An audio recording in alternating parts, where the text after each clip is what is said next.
とシャツだけですか？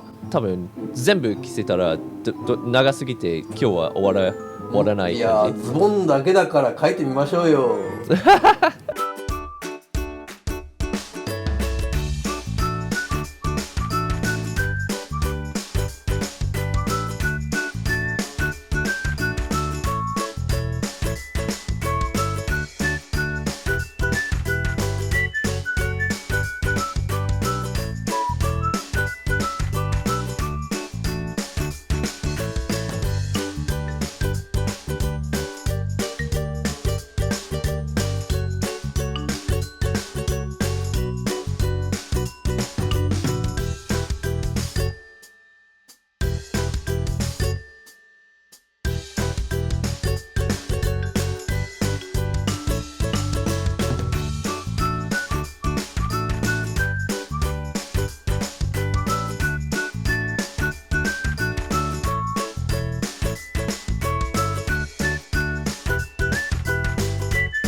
ズボンですね。このシワすごいいいですね。上半身と腰と足、こういうところで曲がってるから、ここにたるみができるし、なんかこういうところもたるみができますね。私が描いた感じだとほとんど、この線とこの線はだいたい体なぞっちゃった感じで、お尻から出てくるのがあると思ってこういう風に描いちゃったけど、ひろえさんが描いたシワはこんな感じでした。一番大きな体に沿ったシワはこんなあったんだけど、前に出てるからこの大きなシワが出るし、それに合わせてなんか小さいのも出る感じですか？そういうシワの描き方もあるけど、実際硬い布ではそういう風にシワが大きくなるんで、そこら辺普段見てないとしょうがないんで、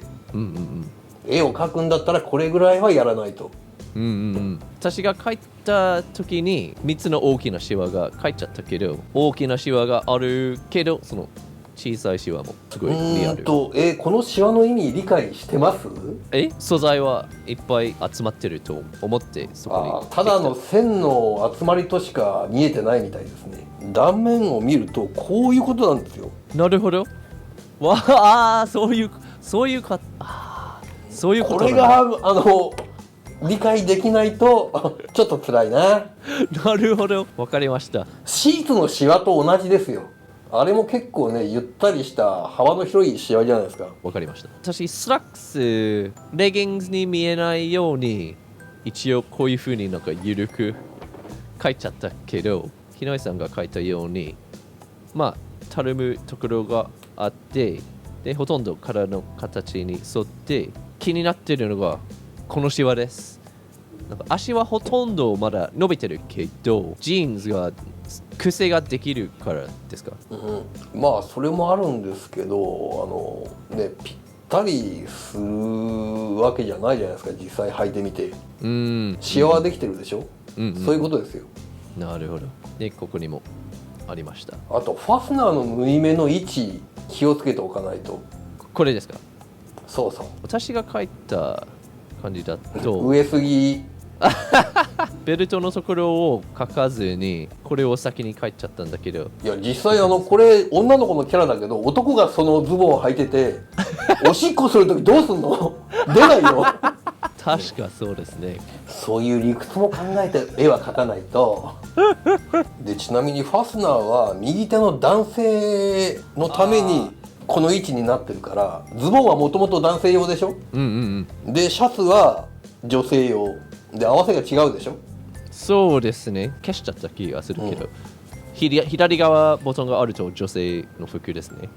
でズボンは逆、これが上に来てるからボタンが右側にあった、いいですね。であとベルト通しの位置、ああ何もなんかいい加減だな。そうね、数多すぎ自分でも思いました。こういうのはよくあるんですか？ポケットに合わせることが多いですかね。だいたい近いですよね。でそこに一つベルトを通す紐があって、で次は真横あたりにあるから、そこら辺の位置は覚えておかないと。ああ、じゃあその前に2つくらいあって、で次はもうほとんどそっち外が。なるほど。もう一つすごい説得力が上がるシワ、そのファスナーがシワの影響で形が変形されるのがすごいいい勉強になりました。いやー、勉強になったと言われましてもこれ当たり前のことなんですけどそうですね。ポーズ2つ用意してくれたし、でいろんな違う服を着せてみたいのでいいシリーズになりそうので、みんなぜひこのプレイリストをチェックしてください。他の動画見てお願いします。違う服とかもう一つのポーズを書いてみますので、ぜひ楽しみにしてください。どんな服を着れたいかみんなリクエストよろしくお願いします。じゃあ、ひのえさん、今日ありがとうございます。どうもでした。バイバイ。バイなら。